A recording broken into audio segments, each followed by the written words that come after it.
Құрметті оқырмандарым, Өмірай арнасына қош келдіңіздер.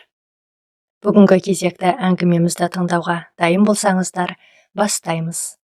Әңгімені соңына дейін тыңдаңыздар, қолдаңыздар.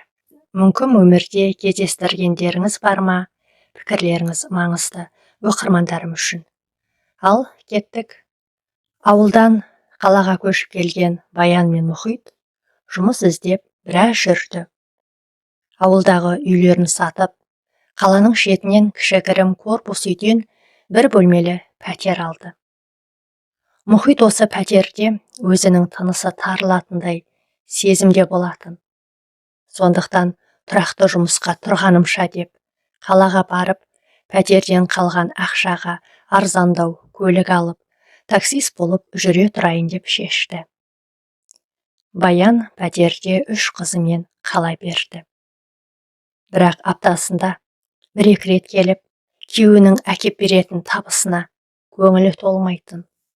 Сондай кездері іштей күйеуіне ұрсып, бейшара неме, қайдан ғана сенің тіліңді алып, қалаға көштім екен, деп жылап алатын. Бара-бара Мұхит келуін азайтты. Баян осылай жалғаса берсе, жалғыз қалып қоямын деп қорықты. Келесі бір күні күйеуі үйіне келген кезде, Мұхит, осылай жүре бергеніміз болмас. Мен мына үйде жалғыз болудан шаршадым. Бізді қалаға өзіңмен бірге алып кет. Сол жақтан арзандау квартира табайық та, мына пәтерді жалдауға берейік, деді. Жарайды, жалғыздықтан шаршасаң, шаршаған боларсың. Мен қарастыра берейін квартира, деп Мұхит та қарсыласпады. Көп ұзамай Мұхит отбасын өзімен бірге қалаға көшіріп әкетті. Пәтерлеріне де тұратын адам табыла кетті. Қайта-қайта мазалай бермей, келіп-кетіп жүргенше, бірден 3 айдың ақшасын сұраған еді. Оған да келісіп, пәтер жалдаушылар беріп жіберді. Қаладағы жалдаған үйлері Баянның көңілінен мүлде шықпады. Ай құрсыншы, не болса да Мұхит қасымда ғой. Енді бір жұмысқа тұрсам, деген келесі жоспарына көшті. Күн ұзаққа ұйықтап, кештің батысымен тұрып, таксиге шығатын Мұхит бүгін қызының жылаған даусынан оянды. Баян, мына қыздың неге аузын жаппайсың? Білесің ғой қазір таксиге шығатынымды, деп ұйқысының қанбағанын білдіріп, әйеліне ұрса бастады. Жыласа жыласын, үйдің тар болғанына мен кінәлім бе? Кешке дейін ұйықтайсың, бізбен шаруаң жоқ. Біле білсең, барлық балалар жылайды. Жалғыз сенің ғана қызың емес. Күн ұзаққа қайта жылатпай ұстап отырған жоқпын ба? Оның бетіне қарасам отыра берем, бірақ тамақты кім пісіреді? Деп Баян да ұрыса жауап қатты. Шапағат, Мейрам қайдасыңдар? Мына сіңілеріңді алып, біраз ойната тұрсаңдар қайтеді? Мен тамақ жасап алғанша, деп Баян сұстанып, көзіне жас тығылып, далаға қыздарын іздеуге шығып кетті. Тағы да ішінен, бәрі сенің кесірің. Тыныш отырған жерімізден қозғап, қайдан ғана тіліңді алдым. Неге менің өмірім осылай? Енді ғана қызығын көреміз деген, үйімізді тастап, не айдап келді бізді мына қалаға, деп, көзінен жастары моншақтай ағыла берді. Қыздарын көршінің ауласынан тауып алып, біраз сазайларын беріп, екеуін аңыратып үйге алып келді. Баян, не болды саған? Көшеде қыздарды шыңғыртып ұрғаның не? Деп Мұхит әйеліне қарады. Қойшы сен, ұрсам өз балаларым. Қолынан келсе өзің қарасаңшы. Ұйқыдан басқа бітіретін шаруаң жоқ, деп Баян солқылдап жылады. Шапағат, қызым, сен үлкенсің ғой. Қой жылама, ұят болады. Мә, мына ақшаны алып дүкенге барып, өздеріңе керектеріңді алыңдаршы, деп Мұхит қыздарын алдап, қолдарына 500 теңге ұстатты да дүкенге жіберді. Қыздар кетісімен, сен не?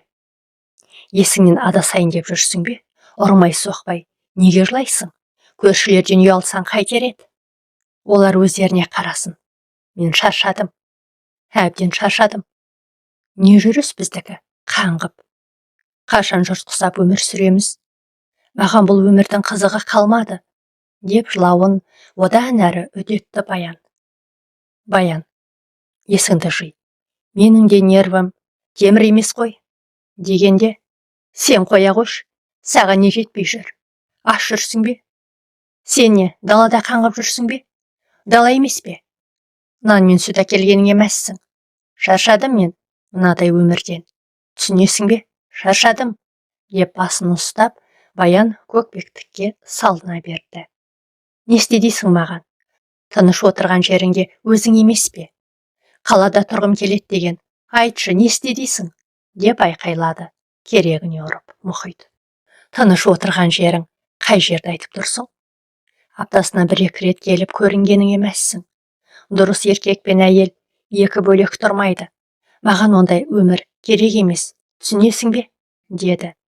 Жылауын тоқтатпаған Баян. Жұмысқа тұрғанша солай шешпедік пе? Деп дауысын бәсеңдетті. Сен шештің. Екеуміздің атымыздан айтпаш, өтініш. Сол жерден іздеуге көңілің болмады ғой. Қалаға аңсарың ауып тұр. Ұнамайды маған ол жақ. Ұнамаса неге алдың ана пәтерді? Кім үшін? Мен үшін бе? Әлде жоспарың солай болды ма? Бізді айдалаға тұрғызып. Өзің бөлек кету. Ешқандай жоспар емес. Аузыңа ие бол, Баян. Менің нервімді қоздырмай, деді Мұхит. Онда өзіңнің жоспарыңды айт. Жұмысқа тұрам. Сен де тұрақты жұмыс ізде. Бұлай жүргенің жарамас. Бірде бар дейсің, бірде жоқ. Келесіде жоқ. Жоқшылықтан шаршадым, деп Баян телміріп Мұхитқа қарады. Жақсы. Жұмыс таптың делік. Қыздарды қайтеміз. Көрші апаймен сөйлесіп көрем. Үйінде құр отыр, босқа. Азын аулақ тыйым береміз. Мен емес, өзің барлығын жоспарлап қойған сияқтысың ғой, деп Мұхит Баянға күліп сөйледі. Бұл я дегенің ғой, ә? Келісіңде бересің ғой, Мұхит, деп Баян да көңілденді. Жарайды, жылап есімді шығардың ғой, шайыңды дайындаш, деп Мұхит жұмысынан қалып бара жатқанын сезіп. Мұхит пен Баянның отбасын құрғанына 7 жыл болған. Екеуінің де атанасы бар, бірақ балаларының осындай күй кешуін қос ана да, қос әке де білмейтін. Мұхит та, Баян да отбасындағы проблемаларын айтып, ата-аналарын мазаламайтын. Бастапқыда ауылдан көшетіндерін естіген Мұхиттың ата-анасы біраз ренжіген. Артынан, үйі бөлек бала мен келін ғой, өз ақылдары өздеріне жетеді, деп баталарын беріп жіберді. Баянның да ата-анасы уайымға салынды, балаларының осылай кетіп бара жатқандарына. Бірақ амал қанша, жастар ғой, өздері білер. Олар да бұлардың денсаулығын тілеп қалай берді. Міне содан бері Мұхит пен Баянның жарты жылға жуық өмірлері осы қалада өтуде. Әке-шешелерінің жасы пайғамбар жасына келгендіктен қалаға қайта-қайта келе бермейді. Соңғы болған үйдегі жанжалдың аяғы Баянның жеңісімен аяқталған соң, Баян Мұхит ойланып қалмай тұрғанда деп тездетіп жұмыс істеуге кірісті. Бар ойы, тездетіп жұмыс табылса екен. Бірақ жұмыс табу өз ойлағаннан да қиын еді. Дипломы болғанмен, мамандығы бойынша мүлде жұмыс жасап көрмеген соң, барған мекемелердің барлығы ала алмайтындарын айтып шығарып салды. Енді мамандығым бойынша болмаса да деп, басқа салаларды іздей бастады. Міне, әдеттегідей хабарлама бойынша тағы бір мекемеге келді. Алдынан жас қыз сыпайы қарсы алды. Сәлеметсіз бе? Резюмеңізді беріңіз. Мына жерге жайғасып күте тұрыңыз, деді.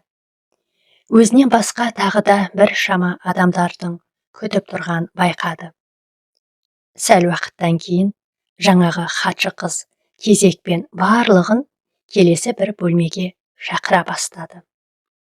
Баянның да кезегі 1,5 сағаттан кейін жетті. Қасындағы қыз жігіттер кірген бөлмеге бұл да жүрегі аузына тығылып, біраз қорқыныш сезімі пайда болып, әрең аяғын басып кірді. «Добрый день. Меня зовут Ирина Григорьевна, директор компании. Задам вам несколько вопросов», деп орыс келіншек өзі баурап жаймен сөйлей бастады. «Здравствуйте. Бірақ мен орысша білмеймін», деді баян. Негізі таза сөйлемесе де күнделікті тұрмыста пайдаланатын сөздерді білетін. «Да вы не волнуйтесь, не обязательно со мной разговаривать на моем языке. Главное, что вы понимаете», деді Ирина жымиып. «Хорошо», деп баян да өзінің қобалжығанын басуға тырысты. «Так, ранее чем вы занимались? Смотрю, резюме ваше совсем пустое, но хотите работать и хорошо зарабатывать, да?» деді. «Я жолдасыма көмектесейін деп едім», деді баян. «Отлично. То есть готовы, да? Навсегда?» деп Ирина қайта жымиды. Ерекше сиқырлана. «Очень уважаю таких женщин, которые ради семьи стараются и от мужа не зависят. А сегодня вы уже готовы пройти стажировку?» «Да, готовы», деді баян. «Қалай тез болып кетті?» деп баян ішінен ойланды. «Тогда сейчас я позову вашего менеджера, и вы будете у нее проходить стажировку 3 дня. Решение будет зависеть от нее», деді де Ирина коридорға шығып, 5 минут өтпей қара торы қызды ертіп әкелді. «Познакомьтесь, это Ләззат, ваш менеджер. Ну, удачи, девочки», деп екеуін шығарып салды. Бір жағынан қуанса, бір жағынан осылай барлығының тез болғанын түсінбегендей болды баян. Ештеңені әлі дұрыс түсіне қоймаған баянды Ләззат ертіп басқа бөлмеге барды. Сол жерден тағы бір орыс қыз 2 пакет кітаптар шығарып берді. Пакеттерді көтеріп, екеуі қайта коридорға шықты. «Ал, менің командама қош келдіңіздер. Стажировкадан жақсы өтуіңізге тілектеспіз. Шын ниетіңізбен жұмыс жасауға келсеңіз, тез үйренесіз», деді. Манадан бері тіл қатпаған Ләззат. «Рахмет, маған бәрін үйретесіз ғой. Негізі жұмыс қатты қажет. Айтқаныңыздың бәрін жасаймын», деді. Баян шошынғандай болды. «Қазір екеуміз базаға шығамыз». «База?» «Мына кітаптарды апаратын нүктелер». «Жақсы», деді баян. Артық сұрақ қоймай. Кітаптар болса, база деген магазин болар деп ойлады ішінен. Екеуі офистен шығып, аялдамаға келді. Автобус келе салысымен отырып алды. Ләззат арасында бір блокнотын ашып, бірдеңелерді іштей күбірлеп келеді. Бір кезде «Тез түсеміз, қазір қалмайық», деп автобустың есік жағына жанталасты. Түскен аялдамалары дәл орталық базардың маңы екен. Қасында орыстардың шіркеуі бар. Енді баян тыңдаңыз. Алдымен екеуміз анау көріп тұрсыз ба? Журнал сататын киоскке мына кітаптардың бір пакетін сонда қойып кетеміз. Бұл біздің осы аймақтағы бірінші базамыз», деді Ләззат. «Аха, жақсы түсінікті», деді бұл. Бірақ шын мәнінде баян ештеңе түсініп тұрған жоқ. Тек өз-өзін жұбатумен келді. Бәрі дұрыс. Киоскіге де жақындады. Ішінде үлкен жастағы сатушы апай отыр екен. «Қалайсыз, Зухра апай? Әдеттегідей, мына пакетті қалдырамын. Сізге ештеңе керек жоқ па? Кішкентай балаларға раскраска келді», деді Ләззат. «Ой, қыздарым-ай, амансыңдар ма? Пакетіңді қоя бер. Өзім алмаймын. Сендердің кітаптарыңды сатамын. Алдында бастықтан ұрыс естідің. Ұсталып қалдыңыз ба?» деді апай. «Не деп Ләззат тырқылдап күле бастады. «Иә, енді қайталамаймын деп көндірдім. Қасыңдағы жұмыс істеп жүрме?» «Иә, бүгін бірінші күн». «Жарайды, онда біз кеттік. Сіз алмасаңыз да жұмыс көп». Сөйтіп, бір пакет кітапты ұстап, бір пакетті екіге бөліп, Ләззат пен баян қозғалды. Әлі ештеңе түсіне қоймаған Баян, не болса да соңына дейін шыдаймын деп келеді. Сен таңғы асыңды ішіп едің? Деген Ләззаттың дауысы Баянның ойын бұзып жіберді. Жоқ, үлгермедім. Жүр онда шай алайық. Қазір мына жақтан алыстап кетсек, ішетін жер таба алмай қаламыз, деді. Екеуі базарға тиіп тұрған асханаға кіріп, бір бәліш пен шай алды. Тамақтанып болған соң, шіркеуге барамыз. Заказ берген кітаптары бар, деді Ләззат ешқандай қиналмастан. Шіркеу? Қойыңызшы, қалай кіреміз? Мен бара алмаймын. Мұсылмандарға кіруге болмайды емес пе? Деді Баян шошып. Шоқынбайсыз ғой. Жұмыспен кіресіз. Олардың заказ берген кітабын апарамыз. Олар крупный клиент. Айырылып қалсақ, басқа біреулер қағып алады. Адамдар көрсе ұят қой. Күйеуім көрсе деп, Баян тоқтап қалды. Күйеуіңіз көрсе, не істейді? Тошыны өлтіреді, деді Баян. Осы кезде ғана ойына мұхит түскендей болды. Күйеуіңіз не жұмыс жасайды? Іздеп жүр. Дұрыс жұмыс табылмай жүр. Бізге кірмей ме? Қайта екеуің бірге жүресіңдер. Көлігі бар ма? Иә, бар. Ала ма? Әрине алады. Басқа жақта айына бір рет алса, жалақысын. Мұнда күнделікті қолма-қол аласыңдар. Рас айтасыз ба? Иә. Алса, айтып көрейінші, деп қуанып кетті Баян. Баян осы сәтті пайдаланып, Ләззатқа сұрақтарын жаудырды. Мен әлі түсіне алмай тұрмын. Біз не істейміз сонда? Кітап сатамыз ба? Оны алушылар бар ма? Иә, кітап сатамыз. Россиядан келеді. Көшеде тұрып сатуға болмайды. Және кітапханаларға да өткізуге болмайды. Неге? Мен бұл кітаптарды кітап дүкендеріне өткіземін деп ойлап жүрсем. Компанияның заңы солай. Кітаптарды жүріп сату керек. Сатып алушыларды солай табамыз. Бүгін біз мысалы осы квадратта жұмыс жасаймыз. Сосын бұл квадратқа бір аптадан соң бір-ақ келеміз. Квадрат? Квадрат дегеніміз параллель жатқан екі көшенің ортасы.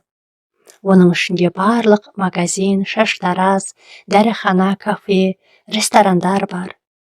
Мәссаған, деп ойындағыдай шықпағанына ренжігенде болды Баян. Ішінен, ой, рахат жұмыс емес пе? Күнде тапқаныңды күнде аласың. Сосын бонус ақшаң тағы бар, деп ойлап қалды. Мысалы, бір аптада сатқан кітабының ақшасы 100 000 теңгеден асса, онда бонусқа ілінесің. Неғұрлым көп сатсаң, әрі қарай өсесің.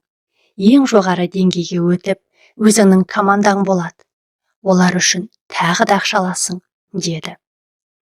Ақшаны көп айта берген Ләззат Баянның жаман ойларының барлығын өшіріп тастағандай болды. Не деген көп ақша? Баян мұнаға күмәндарының барлығын жойып тастағандай. Қалайда?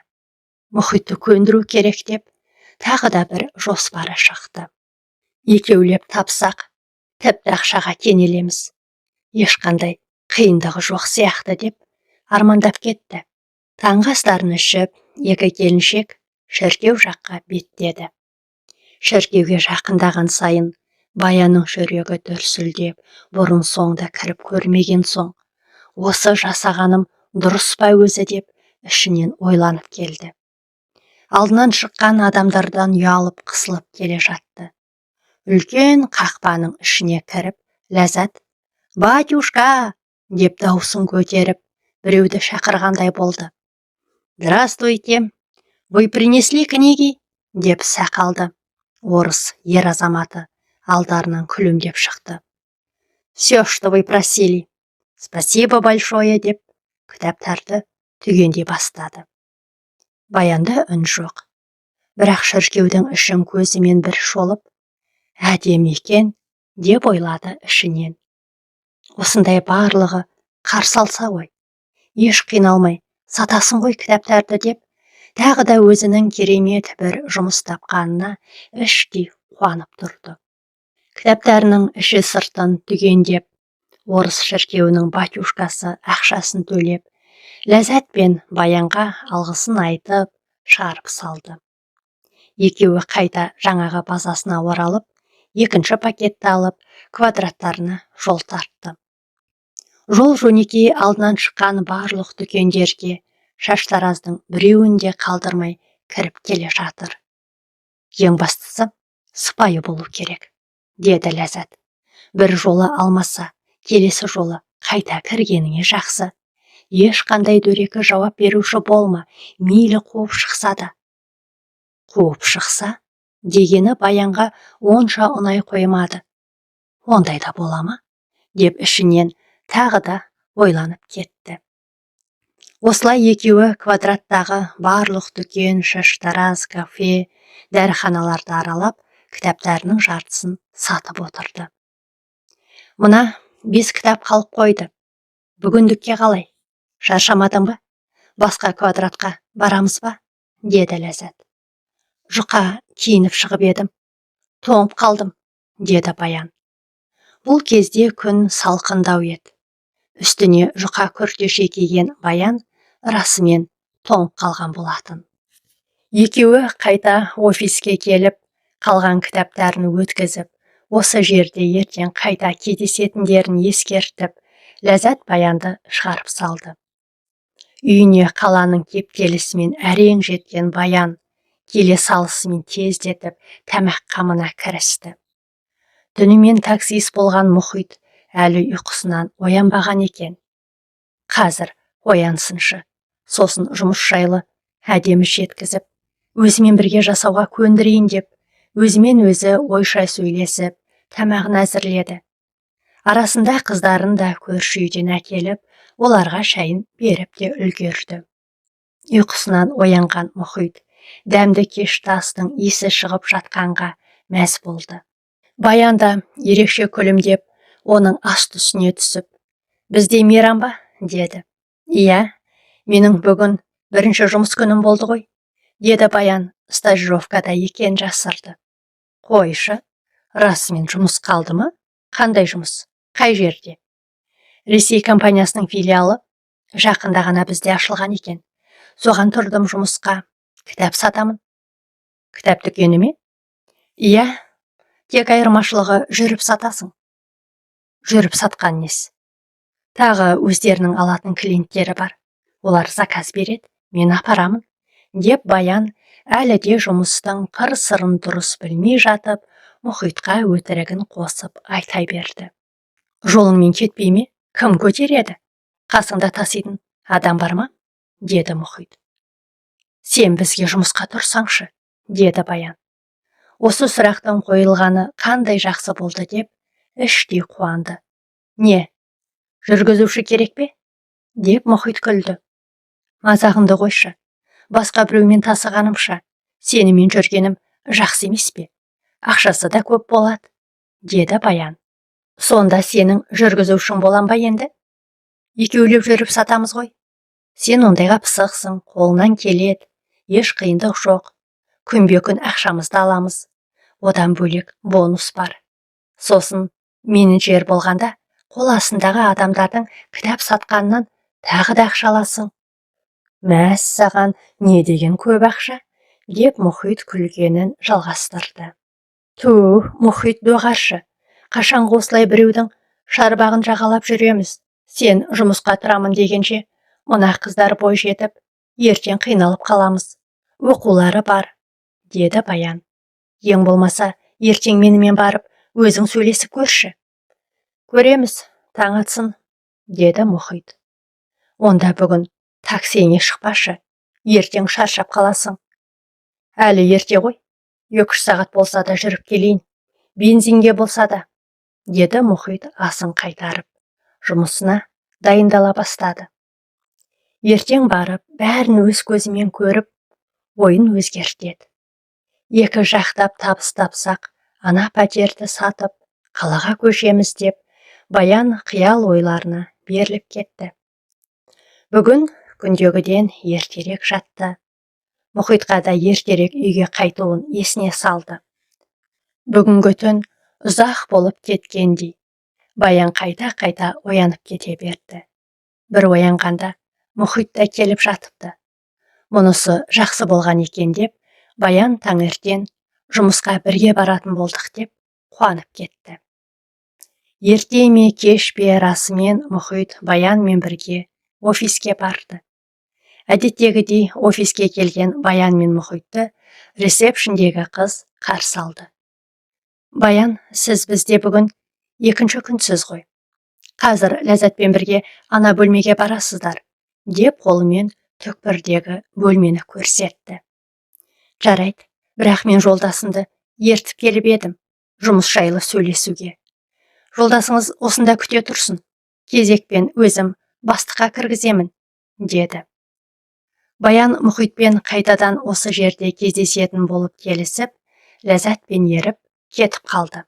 Келген бөлмелерінде кеше ғана өзімен бірге жұмыс туралы сөйлесуге келген қыз жігіттер жүр. Одан бөлек тағы да танымайтындар да бар. Бөлмеде барлығы 40 шақты адам, орыс қазағы бар. Бір уақытта ортаға ұзын бойлы орыс жігіт шықты да «Прошу всех встать вокруг», деді. Бұрынғы жұмысшылар тездетіп тұра қалып,